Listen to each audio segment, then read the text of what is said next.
Did you hear that? I heard the music. Oh, Is that that was was it phased in and out real quick? Little, yeah, is that like a warning sign? Ready, set, go. yeah. That was the end. That was the end of our intro music. Okay. Where Yeah. you defamed my gingerosity? What did I call you? The Uh, Pumpkin Patch King? yeah, the pumpkin patch. That's not bad. That's not bad. Yeah. Pumpkin Pounder though. Why didn't you like that one? It sounds like a paraphilia. You know what I mean? Yeah. I wonder what like Like I the think about being like in a pumpkin patch. Just I wonder what the I wonder what the technical term for that would be. Like you know someone how that there's has like a fascination with pumpkins. yeah, but there's like corporophilia Right. and Gourd. This is a gourd, like gourdophilia. that's wait, the A technical pumpkin's a term for gourd. a pumpkin is a gourd? That's in the gourd family, like pumpkin, squash. Yeah, A gourd? gourd. Yeah, isn't it? I don't Am I know. wrong? I have no clue. Isn't it a gourd? I You never heard this term? I no. I thought a gourd was that sounds like It's also used as like your head. But yeah, I thought that like you stab somebody, like you got gored. well, in Spanish it means fat, like gordo. Really? Yeah, Oh. No, I don't know. I think it. Well, I believe that gordophilia is what we'll call that. Gordophilia. Yeah. That just sounds cool anyway. Yeah.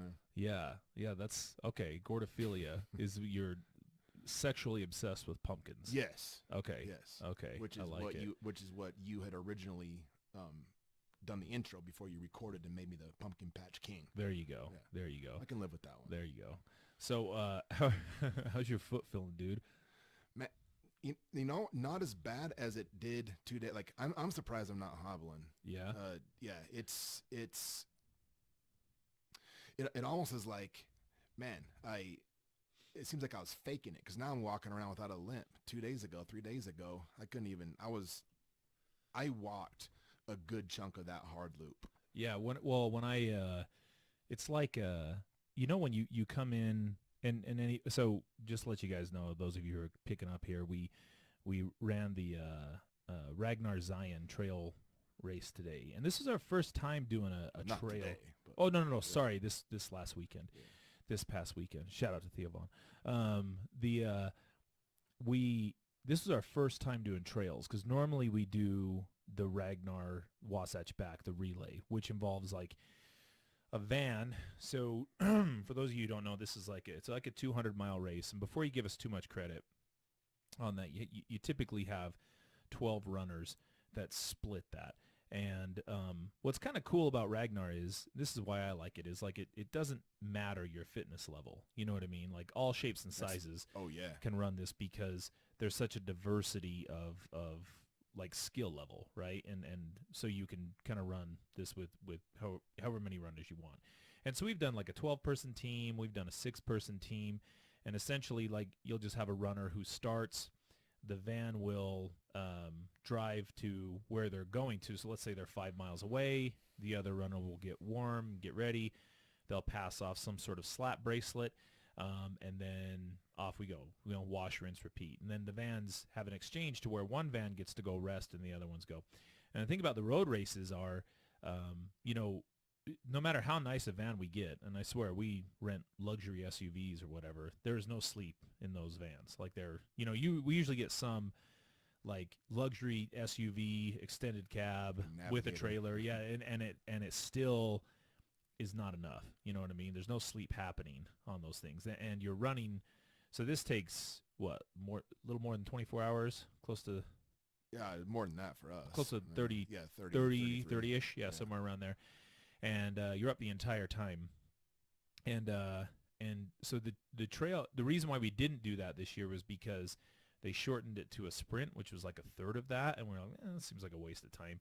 So into this trail run, and the trail run was different because, I got more sleep in this Ragnar than I ever have before in my life. Far and away. Right, because you got to, in this one you had like a base camp, and you left from the base camp and ran these loops. Now, Well, especially for you, because you always drive, so you don't get any sleep anyway. Right. And yeah, I don't know why I volunteered for that. But yeah, this one was kind of cool too because, well, I don't know. It's cool, but also like this is one of those that the skill level doesn't, it doesn't discriminate. Everybody is going to run the same loops. Oh, right. And all of them were, I mean, I was just amazed with the amount of dust down there. Dude, Like, trail running is a different animal. for sure. There's the dust. There's you have to consider to a degree each step you take. Like for me with road running, whatever it is. Road rage. Yeah, when I have road rash. No, no, I can get into a zone. I can just sort of tune out, listen to whatever I'm listening to, and my feet just sort of do what they need to do. But like with trail running, you have to watch each step pretty much. You know, twist an ankle, step on something, and my right foot sucks anyway. So yeah, like it was just much harder. I wasn't able to train the level I wanted to anyway. Like I wasn't in the shape I needed to be in. But on top of that, it was also harder anyway. Like I don't think I gave it enough respect. Yeah. Yeah. It's definitely a horse of a different color. That's for sure. It's like, I mean, I made the mistake of running those two hards right at the beginning, and I mean I like the first one I did really good. But I had no rest, and then I ran the second one and I was just not feeling great. And then after that everything was fine, but it was it was definitely different. I'm not sure. I mean, if they have I almost kind of want to redeem myself a little bit, but it is kind of a pain in the ass getting all the stuff down there. I mean, that was fun. It was definitely fun. Dude, I gotta hand it to you. We probably had the most obnoxious campground there was at the whole thing. Bro, you like I know I've already told this to you, but you like I was legit impressed. Oh like, yeah, like thanks. you went all out, man. Like the swag bag, like I'm using that now as one of my bags. So if you're a listener, like Mace, he it's like the most thoughtful shit I've ever seen you do. Yeah. Well, remember it, capture it in time. Yeah, that's never happening again. Yeah. No, yeah, like a swag bag with all kinds of stuff in it.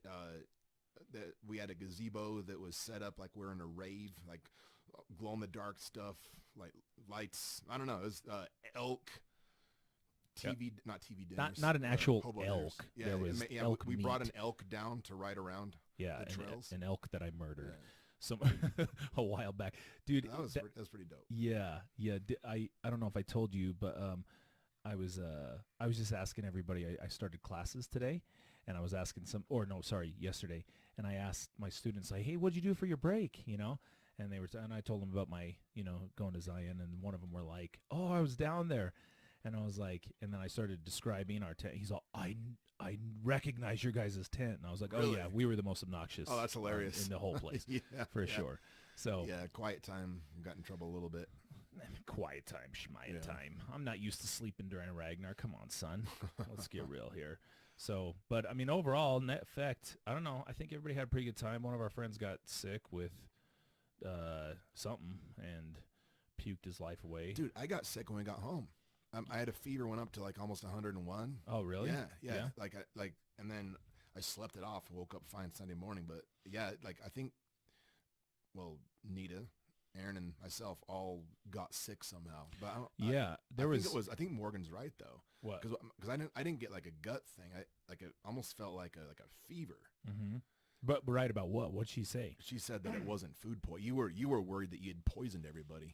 Oh, right. And I thought I was like, it was weird because I had conflicting thoughts about it because I was like, wait a minute, I thought I burnt those hobo dinners, because the grill we had, like, yeah, it wasn't the food. I don't think. Yeah, dude. That grill. Here's the thing about the grill was fine. No, the grill was fine, but here's the thing about propane, and like maybe this is because I'm spoiled because I use smokers, but like temperature control on those things is just awful. Oh yeah. Like I mean, like uneven. Yeah, you Hot. can't. Yeah, you have off volcano or off. is what you got. Like there's Yeah. no in between. Yeah.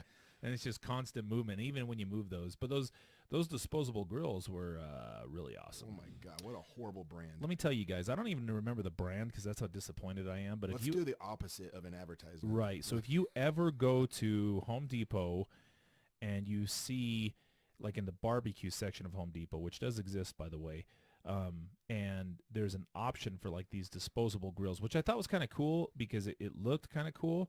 And I was like, oh, okay, you put those on there and you take them off, whatever.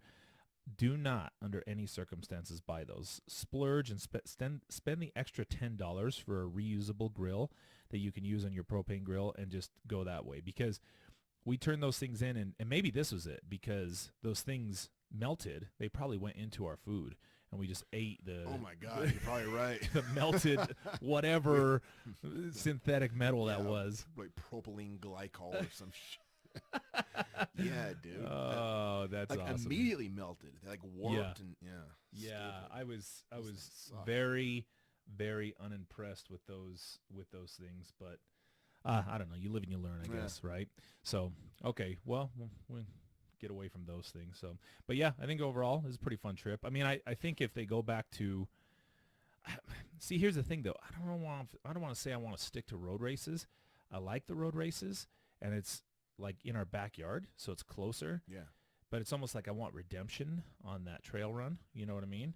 Just because we just didn't perform as well as we could have, and then the next year we'll be better prepared. But then it's like, I don't know if I want to waste the time on it either, you know? It's tough to commit to that a few days after the race. I bet we'll be in the mood for it again. Give it a few months. But like, man, I really think we should pack the team with all 8. Oh yeah, yeah. Well, we here's got the a little thing. big for our Remember, britches with 6. well, I mean, we've ran ultras before, but here's the thing. Remember, the extra one, the 4th one, that's a killer. I know, but my thing here is like, I don't know. It was funny because I was listening to some trail runners down there, and they were saying the opposite. They were like, "You do the road race? I don't even know how you guys do that." And I know. So I think that for them, it's also different. Huh. I think it's just a matter of training. Fair enough. And yeah, but this is almost like when I said that if I ever found anybody that scored higher on the clinical exam, that I would just go back and take it just to score higher than them. Yeah. You know what I mean? It feels kind of like that because I don't need to go back there. I mean, the Wasatch back is awesome. It's always been awesome. It always will be awesome. Like driving all the way to Zion's just seems out of the way. You know what I mean? Oh yeah.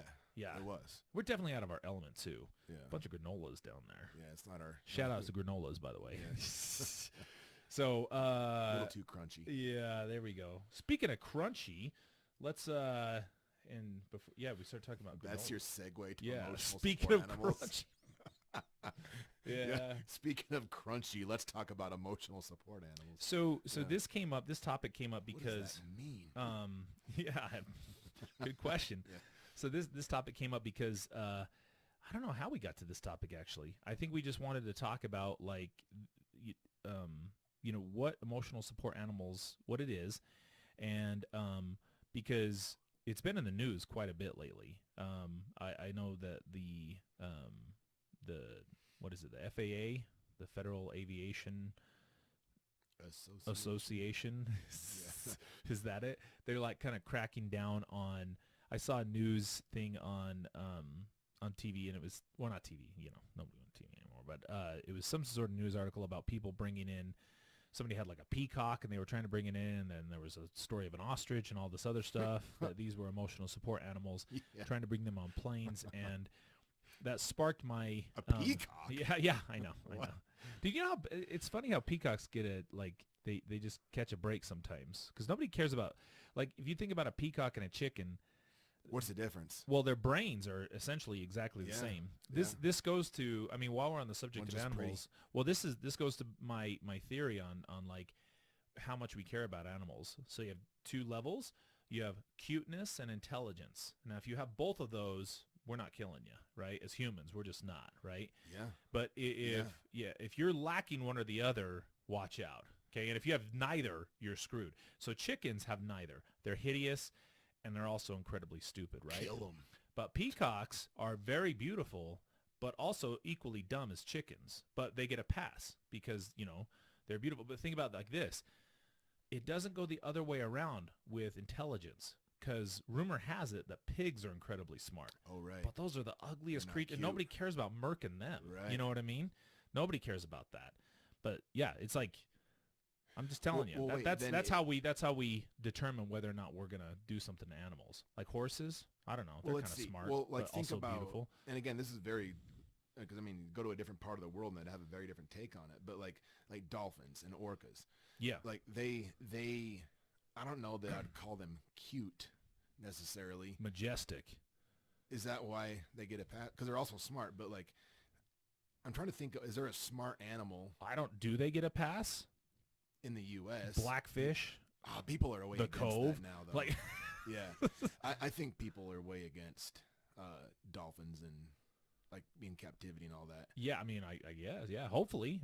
I mean, I would think so. That's probably why they get a pass. There is a third category though. It's not like majestic might be the way to look at it because I mean tigers. If you're looking at like a cub, I guess that's cute. But by and large, tigers are more just sort of in the badass category. And Yeah. I mean you've heard that statistic. There's more tigers in Texas Well, in captivity than anywhere in the world. so cute I is think. not a great definition. Like, just, I don't know. That matters. Okay, aesthetically pleasing. All right. How's that? Fair. Yeah. So, and peacocks would still fit the bill. Right. Yeah. Yeah. So aesthetically pleasing and intelligent. All right. Yeah. That brings us to emotional support animals. There we go. Better than crunchy. Yeah. Crunchy. So, I actually, there was an article, and this was in Inverse, and we're going to share this article with you guys, and then Jeff and I are going to pause and just kind of talk about it a little bit.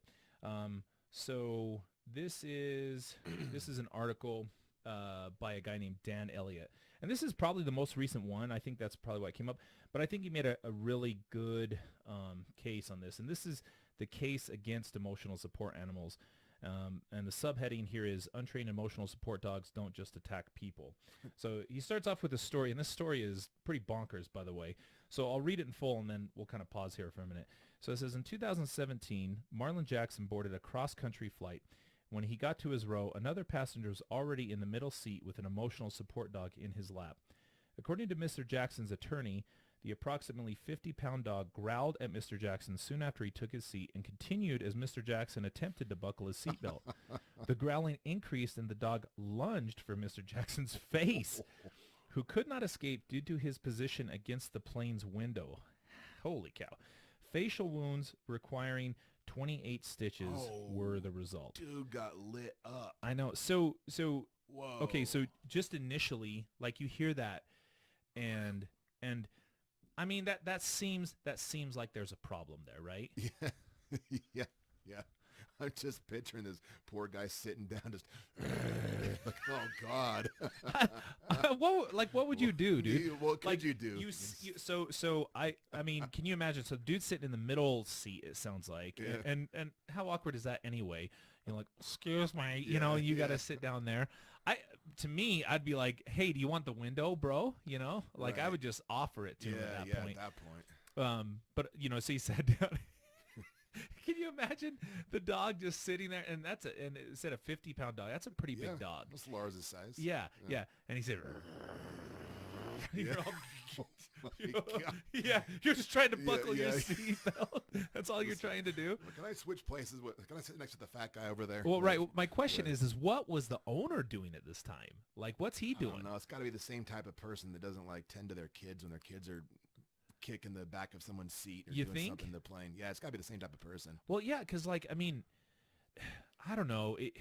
You know what that kind of reminds me of? That reminds me of just those like indignant people that so like it's coming into some pretty warm weather here in Utah, right? And one of the benefits that I love about living in Utah is the trails. And I go on trails and inevitably it's multiple every single time. There's a bunch of people with their dogs without leashes, right? Oh yeah. And here's the thing. I know the story. Oh, he's a lovely dog. He would never hurt a fly. Like, Right. Always. got it. Okay, but that's also a beast. That's a beast you have. And when other beasts are around, like, I just don't know if you can predict their behavior as well as you think you can, right? Absolutely. Or just any circumstance for that matter. So leash that thing, right? Right. But they don't. And then maybe you do have a dog that's on a leash and it walks up, then the other dog runs right up to it, and then they get into a fight. Right. And then all of a sudden the person with the leash is the asshole. You know what I Yeah. mean? Like, and then Yeah. it's like, whose dog sucks more? When in reality, It's just be responsible. Right. Just be That's what it responsible. comes down. I was just that's literally the word I was going for when you're saying what kind of person would not control their dog as it's ripping your plane passenger to shreds, and like it's someone that doesn't have like personal responsibility. They're not. Yeah. Like, can owning you what they need to imagine do. his face? Like, I mean, 28 stitches is pretty. well, no, I'm talking about the owner's face. Oh, yeah. Where he's just looking at the guy like, don't say anything. If you say anything, I'll sue you. Yeah, Like, yeah. or something. Sick 'em. Yeah, The yeah. owner's just- Like, I mean, I'm sure that the guy didn't want it to happen, of course, but I mean that seems like if that happens once, what's the deal there? Like, I mean, at what cost is this going to happen? Because, and we'll get into it here in a minute, but I mean, it seems kind of obvious. Like, you have dogs, and I have dogs. Like, this starts to kind of fall into the no shit category for me. Like, right. yeah, when my dog's around, I'm happier. What? Yeah, no shit. Right, You know what I right. mean? Like, Yeah. of course. Hey, dogs are awesome. Right, Yeah, right. make you feel good. Yeah. Right. And I wonder, like, prior to this, how did people get by? You know what I mean? Prior to emotional support animals. Well, here's the thing, and this is what I wonder, and this is why I bring it up, is because I think that, well, first of all, this does a pretty good job of distinguishing between service animals and emotional support animals, which we'll get into. Good. But here's my preface on this. I'm not trying to make fun of people who need emotional support animals. I think that's important. It's probably a good 20% of our listeners. Right. And here's the other point about We'll this. still make fun So of yeah, so no offense. My other thing is I've been asked multiple times by clients to Same. essentially write them a letter saying, and I feel like I'm completely unqualified because I don't know what that means. I don't know I don't know how to quantify how that really means. And the other thing is, that. Me neither. well, here's the other thing is, okay, the cynical side of me, unfortunately, thinks that there's a handful of folks that are just trying to game the system, don't you think? Oh yeah, so they can get their dog to move into their apartment or something. Well, the apartment, see, here's the thing. The apartment kind of makes sense, Like, the apartment reminds me of, like, the Good Landlord Act, Like, so the Good Landlord Act, if you guys aren't familiar with this, Weber County, they gave an incentive to like, renters to not rent to felons. So you get, like, I think it was like a tax write-off or a tax break if you didn't rent to felons. And so felons are going to become, I mean, it's Ogden, Utah. It's like the armpit of Utah. So you have felons coming back into Ogden. And the question is, like, well, where are these guys going to live, And if they don't live in a normal place, where are they going to live? Oh, the slums? Okay, where they're exposed to a ton of, like, all of, like, clients that we work with. They're just exposed to other people, like, doing drugs, committing crimes, doing whatever the hell else is going on. And not to say that that's a destined you're screwed, but I don't know, saturation effect, birds of a feather, so on and so forth. So to me, if somebody created a silly rule about a dog or a cat not being available to be there, and, think of where that originated is probably just because of some irresponsible owners along the way, Oh right? yeah, absolutely. And so I think if you got a silly policy, but you got a good deal on an apartment and you got your dog in there, okay, whatever. I mean, more power to you. As long as you're not causing more problems, by it being there. But the airplane's just, it's like a different beast, Well, so either way, I think we could talk about how much we care, but Sure. either way, you're still gaming the system. Oh, yeah. But you're just I'm as saying far as, there's like, putting people out. there's levels to this. Yeah, Yes. Like, okay, you're not putting anybody out if you responsibly, if you get an apartment and you bring your dog in there or your cat in there, you're responsible. You clean up after them. You don't leave. You don't let them ruin the house or anything like that. Okay, And then when your lease is up, you're out. Like, you're not impeding on other people's property or screwing over the next renters who are coming in there. And you're certainly not having them bite off somebody's face either, right? Right, yeah. So that's what I'm saying. I Not think too much this, to ask. right. And this is, now look, and I would say if that was happening, that a lot of this emotional support stuff would kind of fly under the radar. But unfortunately, what's happening now is I think there's a handful of people who are incredibly irresponsible, who are running roughshod with this rule. And if it's not gotten under control, I think they're going to ruin it for people who need it, So what, like, as far as irresponsible behavior, like, I guess the example you just read is one, but, like, what are you seeing? Like, what would fall into the category of like, all right, this person, whether or not they need an emotional support animal, is now inconveniencing everyone around them through their irresponsible management of their animal? I think if okay, so I've seen dogs on airplanes before. Usually when I see them, it's some like purse dog, that just looks Yep. cute, and I'm cute, the end, and I don't really care about it. So I think to the degree that it's not not like here my thing is people I love it when people are like jumping onto like a Frontier flight or something. Shout out to Frontier, by the way. But like you're on a Frontier flight, you're a bunch of sardines in a can flying through midair. You barely have padding on your seat, and the expectation is all I want is to have a relaxing flight. Good luck under any circumstances. I don't care if you're in there by yourself; it's gonna suck, right? So if they get mad at like a baby being on board or something like that, like uh, get real, dude. Like they paid for the ticket too. It's totally different. But I remember I had to. Yeah, I think it was either me or a family member who shipped a dog, and the dog they had to pay for the dog to be checked, and it flew under the airplane, like with the luggage, Yeah. right? And no harm, no foul, and that was it. That was how they did it. So I'm just saying, again, I have no clue. I'm saying the cynical side of me assumes that there's a handful of irresponsible people that are just gaming the system to get a free ride with their dog on board, I think right? that's a safe assumption. Right. And as a result of that, other people are having, like Homeboy, are having to suffer as a result of that. And I think that is not only crossing the line, but I also think that that's causing a problem for people who legitimately need emotional support animals.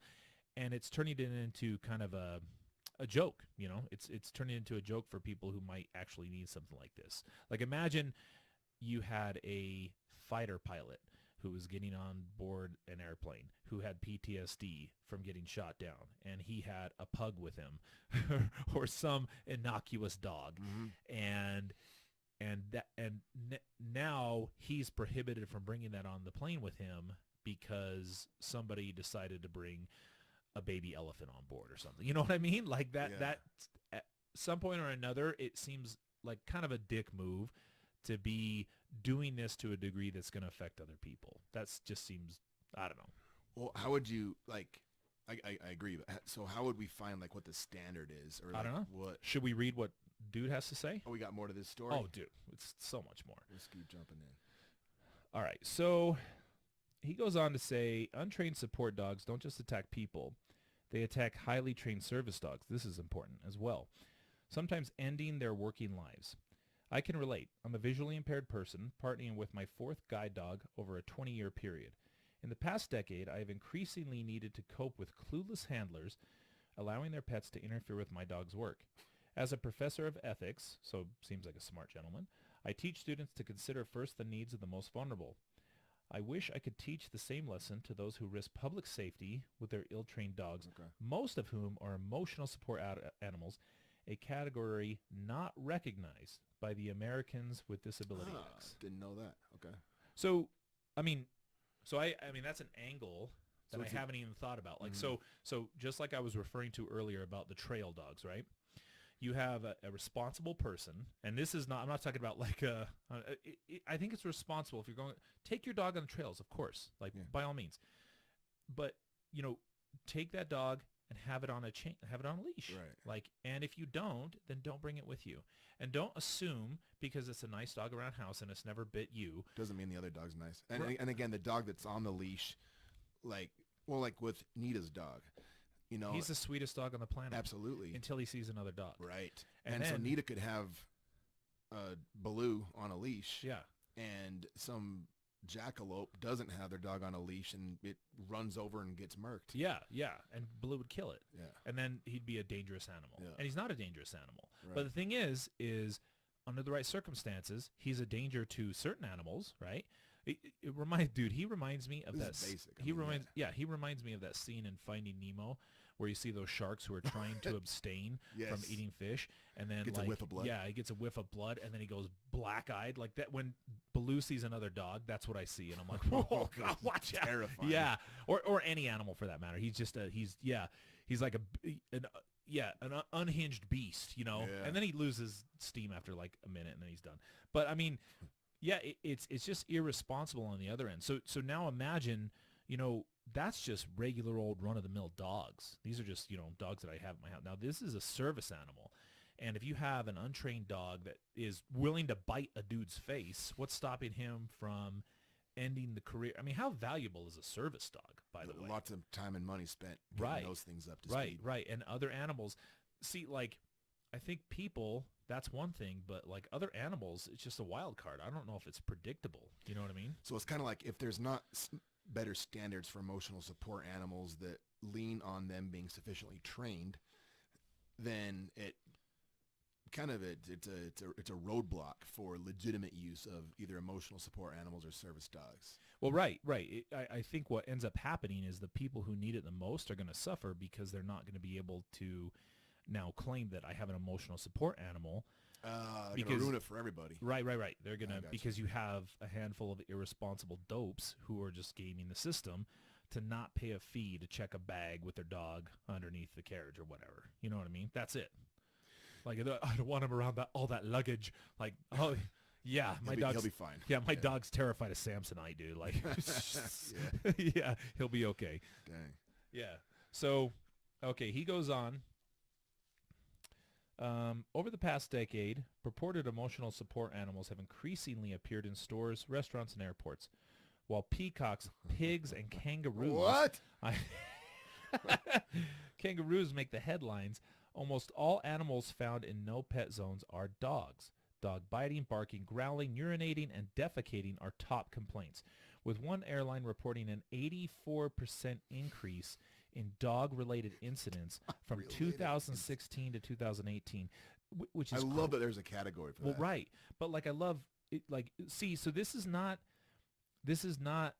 just like, you know, we always talk about things that have kind of always been there but haven't had a light shined on them. It seems like this is just getting more and more, like it just is getting worse over time. Like the frequency is going up. I mean, apparently they've been tracking dog-related incidents, and so now, an 84% increase leads to conversations like this. And look at the dog in the picture. That's a bad dog. He's pulling. Yeah. He's leaning away from his Yeah. The influx of inappropriate dogs has also generated unwarranted suspicion toward the approximately 10,000 Americans who, like me, partner with legitimate trained guide dogs. See, this is the problem. Animal public access to the U.S. is currently governed by a patchwork system of inconsistent laws, creating confusion for people with disabilities, citizens, and particularly gatekeepers, the store managers, restaurant owners, and building supervisors tasked with deciding which dogs should be allowed in their no-pet spaces. Including therapists, in terms of, like, what are we supposed to do in deciding who meets the criteria for the dog.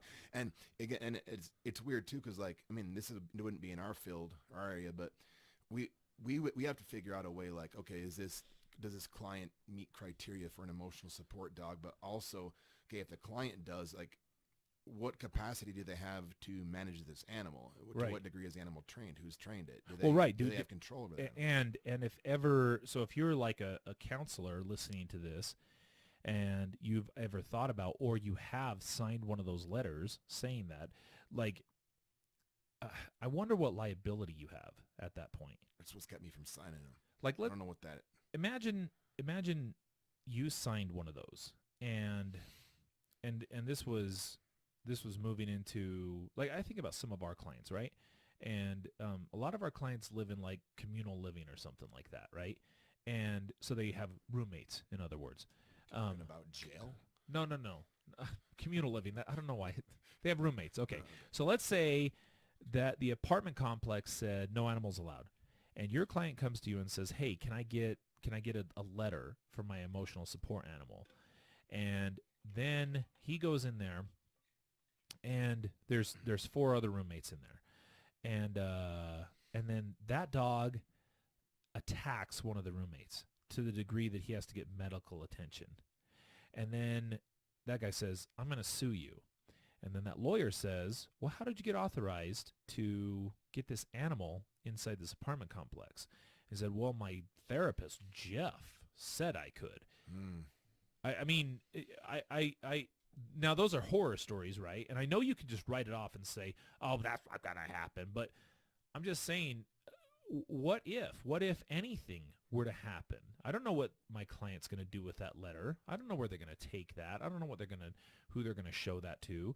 And I certainly, I'm not taking responsibility just for my client. I'm also taking responsibility for that dog too. And what that's that what makes it dog's really going to do. murky for us. Right. Is we're not trained to take responsibility for dogs or even know what goes into training them. Well, right. Yeah.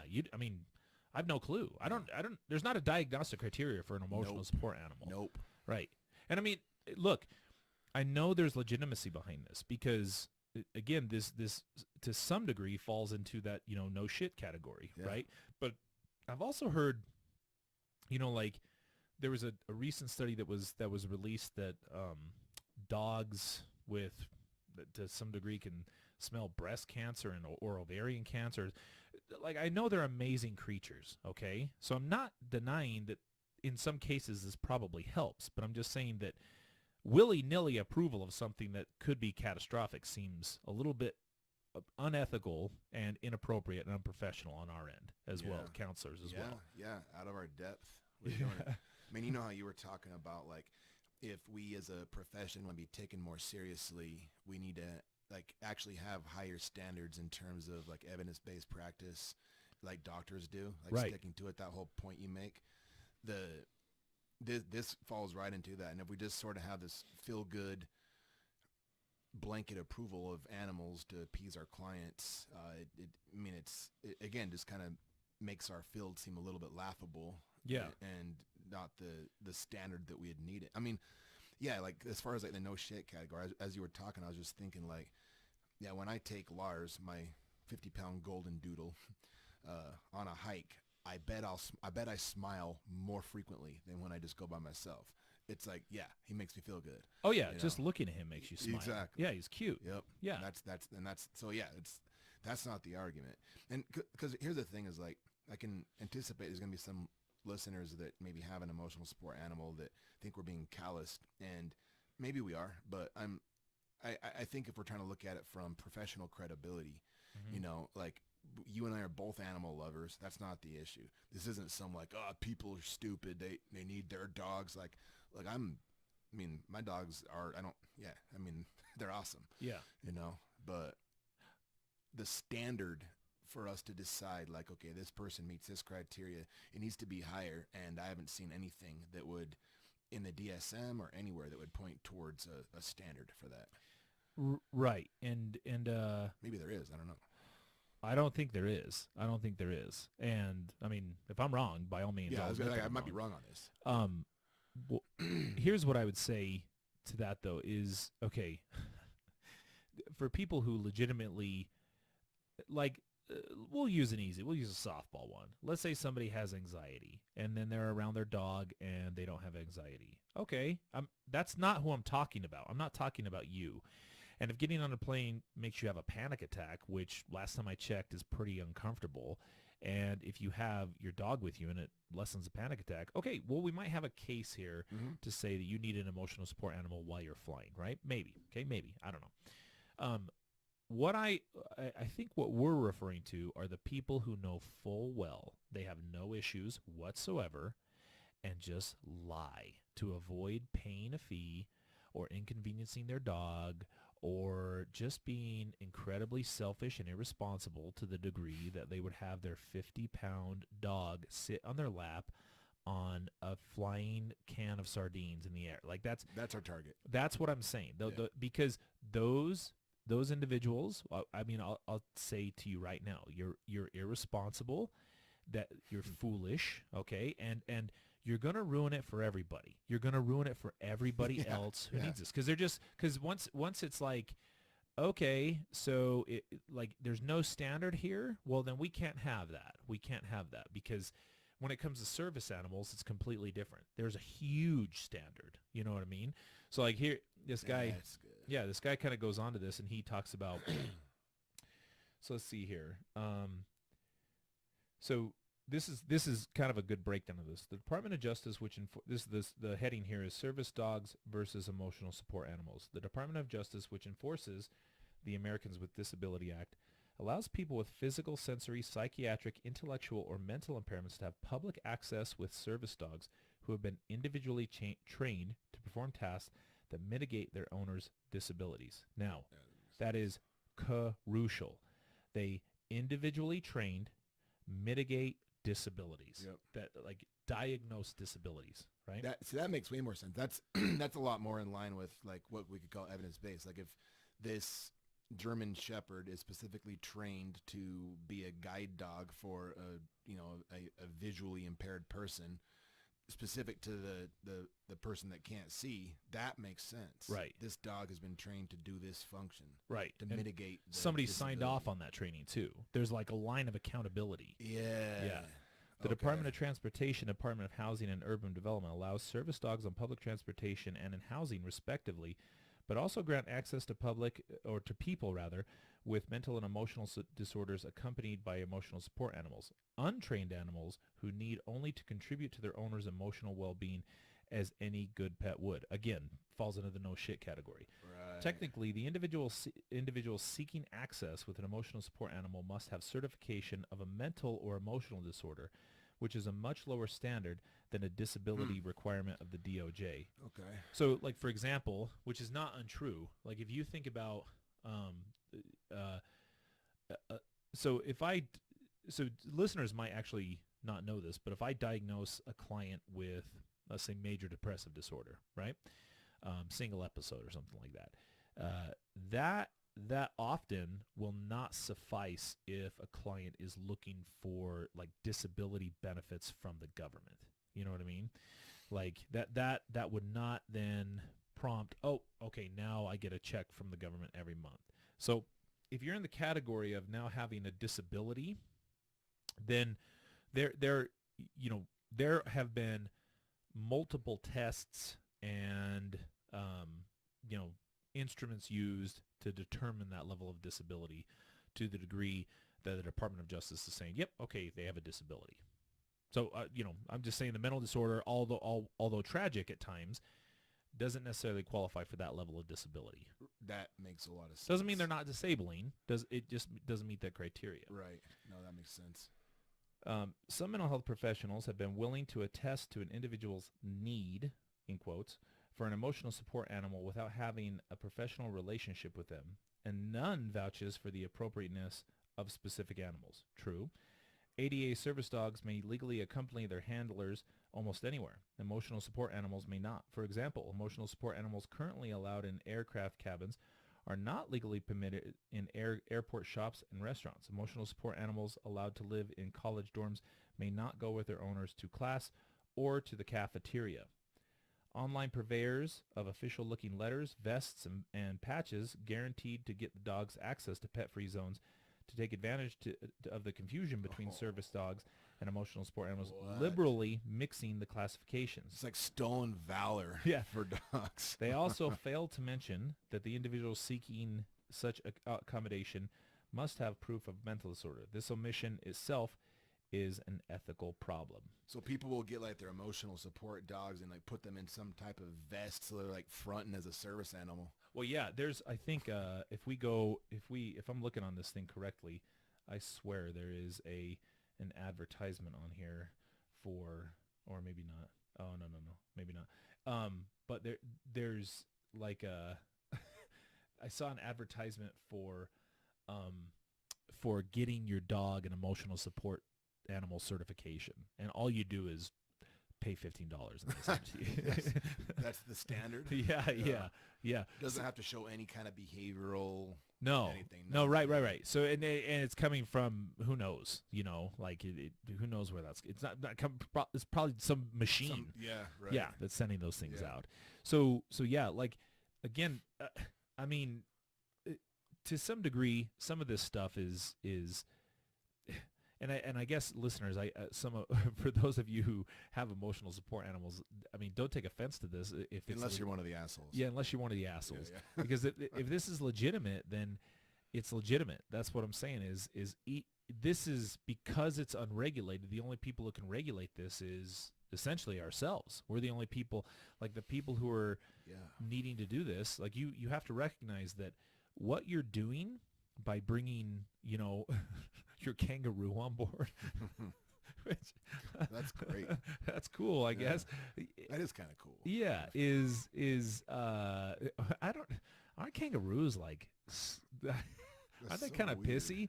Like Yeah, they're dicks. They'll fight you. yeah. Yeah. Yeah. They don't seem They're not like cuddly. no. They seem like they'd hurt. Yeah. Like just all elbows and knees. They and are. stuff. They yeah. are. Yeah, they do look like they've got an awful lot of elbows. And power Yeah. too. Like just Yeah. primed for doing something. They're like stiff. I don't know. yeah. I don't know. I mean, you know, It's just cool. It is cool. Well, right. And here's the thing is it's just so easy to act as if, just indignant about the whole thing. Like just righteous indignation about the whole thing. Any criticism coming your way, just Right. Like how dare you? You know what I mean? Like yeah. that's what I'm saying is like that just seems I don't know. Well, it undermines people that have like genuine mental illness.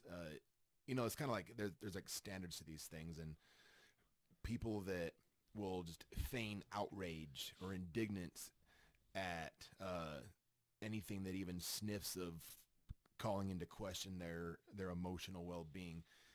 It works really well because, again, I think it's great on one hand what we as a society have done to get rid of a lot of the stigma around mental illness, and people that make fun of mentally ill people, now they get roasted. That's good. But there's people that will like hitch a ride to that bandwagon and will manipulate people by acting indignant or offended when somebody calls them out for their pet kangaroo that's double kicking them through the door or something. You know what it kind of like what it reminds me of is, let's say you go into a grocery store, right? And Jeff worked at a grocery store, by the way.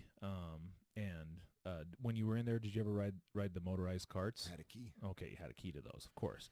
And as a kid, you thought that was the coolest thing ever. Now, I don't know, like as a young kid. I loved it. Okay, well, you were an adult, but Yeah, all right. right. So, I was 17. so, but like, okay, there are people who are just lazy. That's it. They have no disability. They're just lazy. Yeah. Walk in there, and you know this. I've seen it. I see it all the time. And all of our listeners have seen this. Is somebody just gets on that, and they're just lazy, and they roll around in a cart. Now, imagine that, like, I don't know, your 85-year-old grandma, who's independent with back issues, and she's got whatever that was, a sciatica, or I don't even know what that is, but she's broke her hip 15 times. She's walking in a cane, and she has those tennis balls on that that walker, Yeah, that old trick. and it takes her half an hour just to get to the door from her car parked in the handicap, and then she needs a cart. Yeah. And some lazy person has taken that cart. That's what I'm talking about. You're an asshole. You're an that's asshole. these people. You took Yeah. that away from that person who needed it. And that's what these people are going to do. They're going to take that away from people who actually need it. Right. But the only people who can do that is themselves. The only people who can regulate this, because there is no regulation, is themselves. Like, So you we're have to be asking- responsible. We're asking jerks to take, first off, we're asking jerks to have enough self-reflection to be like, oh, wait, that's kind of me. And Yeah. then we're asking them to take responsibility for Yeah. it and knock it off.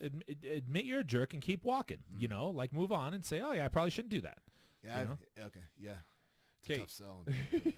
Yeah, a lot of people don't like admitting that. I Yeah. admit it on a daily, but Yeah. still doesn't seem to change. You never anything. do anything about it. I know. Okay, and then last here, let's see here. Predicament for gatekeepers. This is kind of astounding. Gatekeepers have to weigh the consequences of confronting an individual accompanied by a dog. Denial of access to a disabled handler with a legitimate service dog can result in a $10,000 fine by the DOJ. The fine for a handler who falsely portrays a pet as a service dog or emotional support animal ranges from $100 to $1,000. Well, look at that disparity. And happens only if the handler supplies identification and waits for the police. Wait. So what are those numbers? So it's 10,000. It's a $10,000 fine. If you're the gatekeeper and you say, no, you can't come in here, and it's a legitimate service animal, Oh my 10,000. God. Yeah, 10 G's. But if you're If you're a fraud. yeah, if you're a fraud, it's $100. If you have the bad sense to wait around for the police, like if they're like, I'm calling the cops, and you're like, well, let's wait for that bad, sir. Yeah. Which, how many times does that happen? Like if the jig is up, you're out of there. Really shows the incentive. Right. to- See, and this is kind of like, It is cheaper and easier for gatekeepers to just hope that the questionable dogs don't put patrons at risk. Airline attendants face an unenviable dilemma as passengers cannot escape aggressive or stressed dogs in the tight confines of an airplane. Jeez. Can you imagine like a Belgian Malinois like hijacked a plane? You got those John Wick dogs. Yeah, dude. I love they like consciously hijack it. Damn, man, those are intimidating dogs, though. Is that what they are in John Wick? Yeah, Those are Malinois? yeah, those are awesome. Well, they're not awesome. They're terrifying, but No. I mean, they're cool in that show.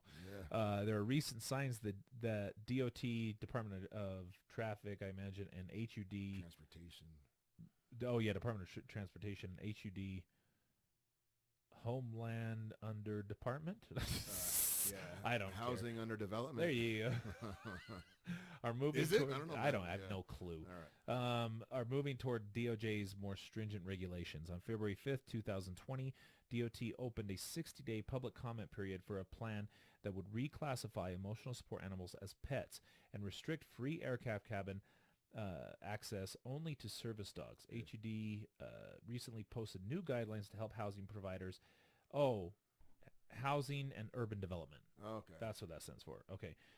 Housing providers better determine animal access. In my view, more federal intervention is needed. Medical documentation of disability should be the entry point for service dog access. Makes sense.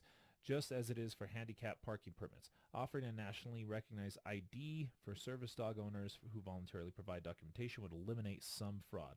Ideally, a dog's ability to behave properly in public should be proven prior to access and affirmed annually by testers, makes sense, who use a public access test to verify a dog's manners and handling of disability-specific tasks, such as that developed by Assistant Dogs International or those performed by all U.S. guide dog schools. Some argue standardization. Yeah, some argue documentation and testing are burdensome or violation of a disabled person's civil rights, but physicians who diagnose ADA-defined disabilities already provide their patients verification for state and federal benefits.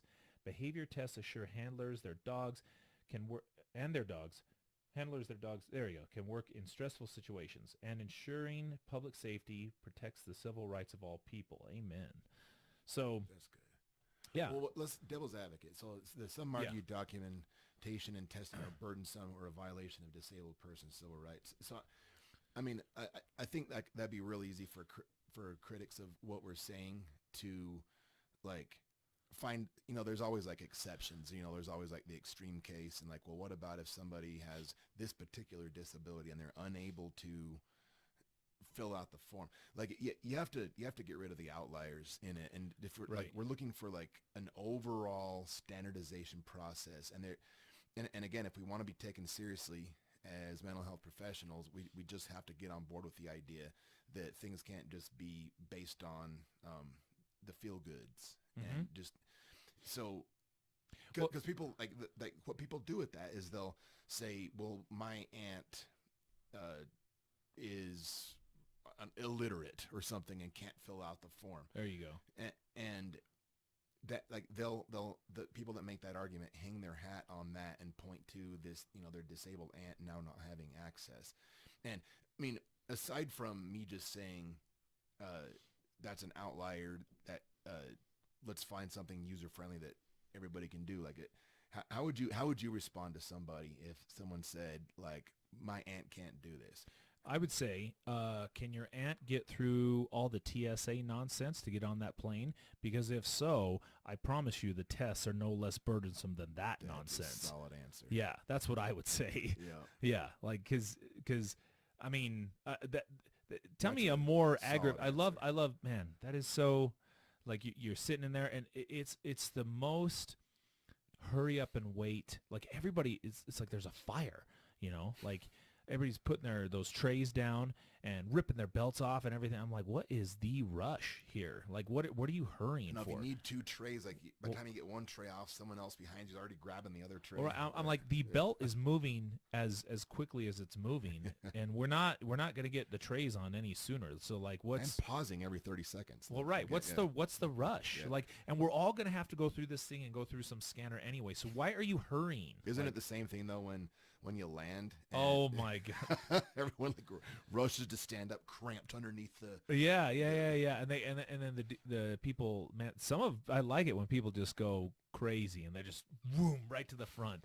Like Yeah. it used to, I mean, if somebody said, "Hey, I have a connecting flight, can I please go first?" Sure. Of course. Yeah. Like, or just wait your turn. Like everybody stands up and you still have to wait for the person up there. There's Yeah. one aisle. Like you have to wait for Yeah. everybody. Like, what are you doing? You're No not. one else realizes this. There's Yeah. hundreds of people do the same thing. Yeah. It's the most aggravating hurry up and wait scenario Yeah. ever. So if you can get through that, you can get through the testing Yeah. to get this service animal approved. Trust me. Yeah. Right. So that'd be my argument to this. So I don't know. I just say, again, stop being dicks if you're being a dick. Right. You know, like you're going to ruin it for everybody else. And some of these people, I think, legitimately need that. And, you know, just, I mean, I don't know. Just pay to check a bag, $50. Pay the extra $50. Check your dog. Yeah, you know what I mean? Yeah, Yeah. check your dog. Like, and I don't know. Check your dog. Fool. Check your dog, fool. It seems like the air, man.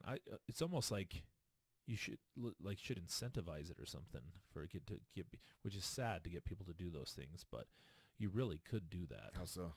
I don't know, just dogs fly free or something, you know, like have them go to the undercarriage. Oh, sure. Yeah, and then there's no reason to lie at that point.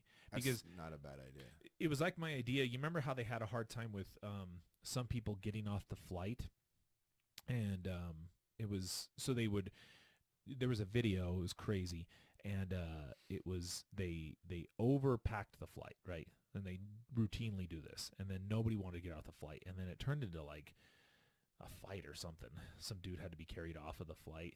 And remember, he was like and he sued him or something like that. Oh, I remember a series of weird crap going down on airlines. Right. That. Which I was like, okay, if you do that, now they're going to get sued, right? And they're going to have to pay a huge settlement for that.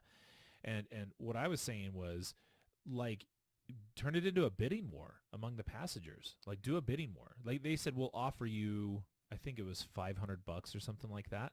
No, why stop there? Like, just turn it into because somebody is going to underbid the other person, right? So somebody's like, I will get off for $1,000. Dude will say, I'll get off for $800. I'll get off for $750. Somebody's going to get down to like $300.